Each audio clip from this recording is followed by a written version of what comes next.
Let me ask you something. When you hear the name HP, what's the first thing that comes to mind? Printers? Laptops? Maybe that classic logo you've seen in every office since you were a kid? Yeah, most people stop there. But here's the thing, HP is one of the most quietly powerful companies on the planet.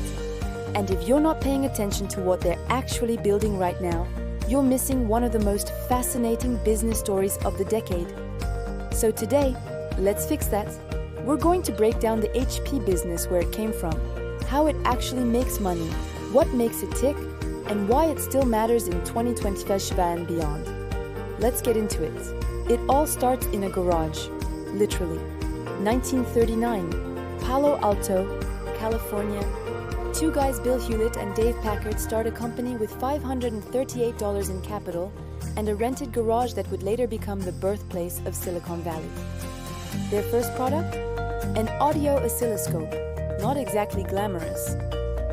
But Walt Disney bought 8 of them to use in the production of Fantasia, so not a bad first client.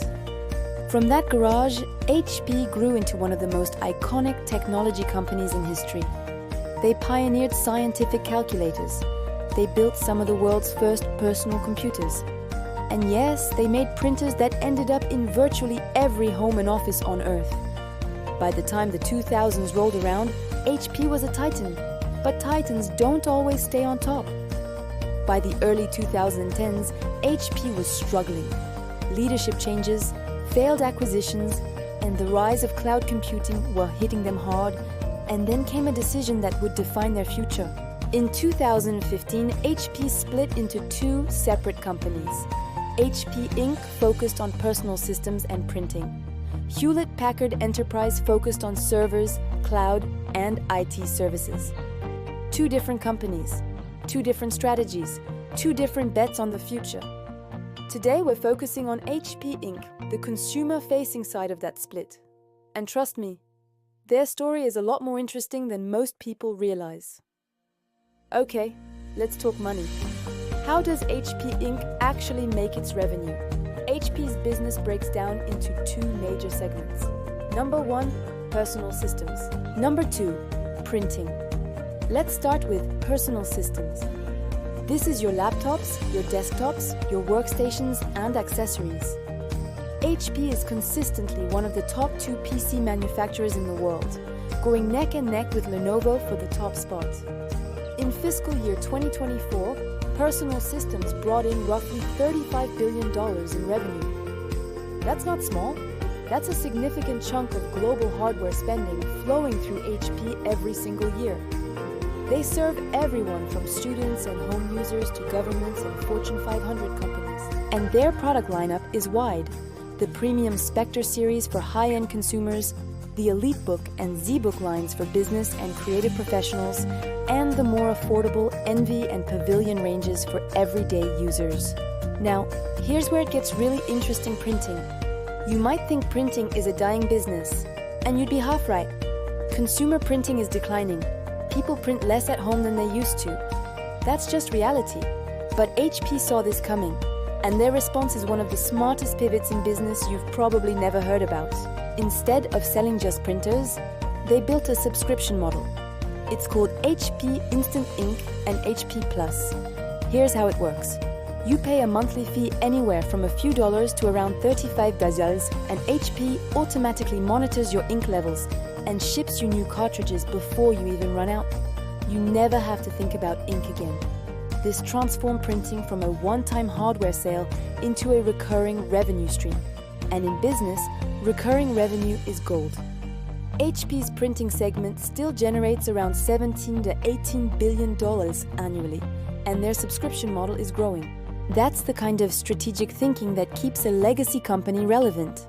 But HP isn't just playing defense. They're making bold moves into the future.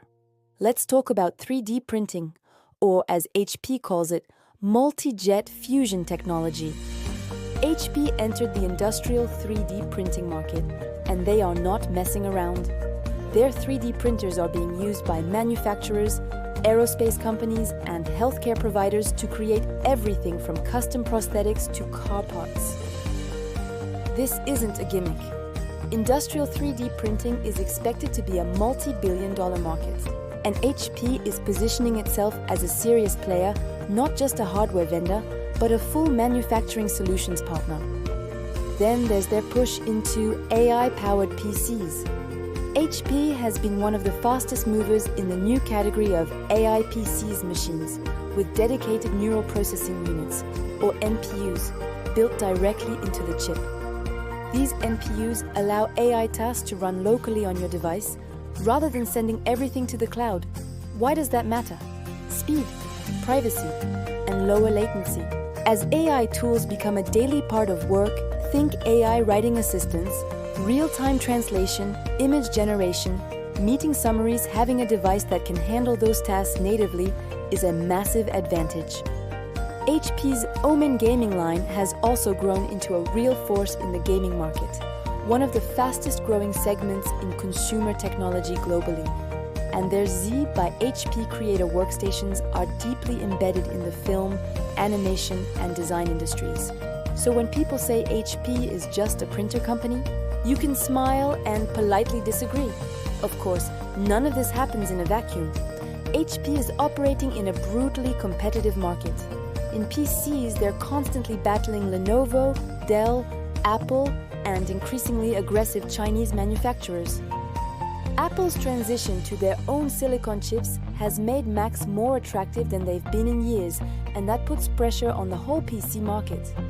In printing, HP faces competition from Epson, Canon, and Brother, all of whom are pushing their own subscription and ink tank models. Epson's EcoTank printers, for example, have been a direct challenge to HP's cartridge model. And there's a broader macro challenge. The global PC market has been cycling through boom and bust. During the pandemic, PC demand exploded as everyone needed home office setups.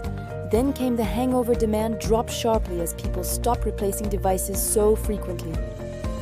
HP has had to navigate all of this restructuring, cutting costs and doubling down on the segments where they have real moats. Their competitive advantages? Scale, brand recognition, enterprise relationships, and that sticky subscription model that keeps customers locked in for years. One thing that often gets overlooked in the HP story is their sustainability push. HP has made some of the most ambitious environmental commitments in the tech industry. They've pledged to reach net zero greenhouse gas emissions across their entire value chain by 2040. They're building laptops with recycled ocean-bound plastics, and their circular economy programs aim to eliminate waste across their product lifecycle. Now you can take corporate sustainability pledges with a grain of salt. A lot of companies say these things, but HP has actually been executing on some of them for years. Their use of recycled materials in packaging and hardware is measurable and verified. Why does this matter from a business perspective? Because increasingly, it's what enterprise customers demand. B2B buyers, especially large corporations and government agencies, have their own sustainability mandates. When you're competing for a 10,000-unit laptop contract with a Fortune 500 company, having strong ESG credentials isn't just nice to have. It can be the deciding factor.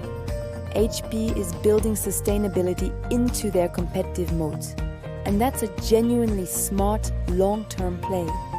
Let's zoom out and look at the big picture for a moment. HP Inc. consistently generates between $52 to $57 billion in annual revenue. Their operating margins in printing are strong, often in the mid to high teens percentage-wise. And they've been one of the more aggressive companies in returning capital to shareholders through buybacks and dividends.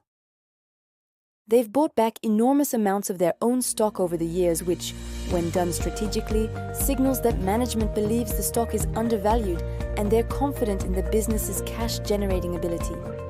HP typically trades at a lower valuation multiple than flashier tech companies. That's partly because they're seen as a legacy business. But legacy businesses with strong cash flows, dominant market positions, and clear transformation strategies aren't something to dismiss. The question for HP, and honestly it's an interesting one, is whether their AI PC and 3D printing bets will deliver the growth that justifies a re-rating of the business. That's the story investors are watching closely. So here's what we've covered today. HP started in a garage with 530 hours and grew into a global icon. They split into two companies in 2015, a bold bet that's largely paid off. HP Inc. runs two powerful segments: personal systems and printing. Their subscription model in printing is a masterclass in business evolution. They're making serious moves in AI PCs, 3D printing, and sustainability. And they're a cash-generating machine that plays the long game. HP isn't the flashiest company in tech. They're not getting the headlines that Apple or Nvidia get, but they are a deeply embedded, strategically evolving business with over 80 years of staying power. And in business, that kind of durability deserves respect. Whether you're an investor, an entrepreneur, or just someone fascinated by how companies grow and adapt, the HP story has a lot to teach. If you found this video useful, and I hope you did, here's what I'd love for you to do right now. Hit that subscribe button. We break down business stories like this one every single week, the strategy, the numbers, and the decisions that shape the companies we interact with every day. And if you want to go deeper, drop a comment below. Tell me, which company should we cover next? I read every single comment, and your suggestions actually shape what we cover. Also, if you know someone who thinks HP is just a printer company, share this video with them. Thanks for watching. I'll see you in the next one.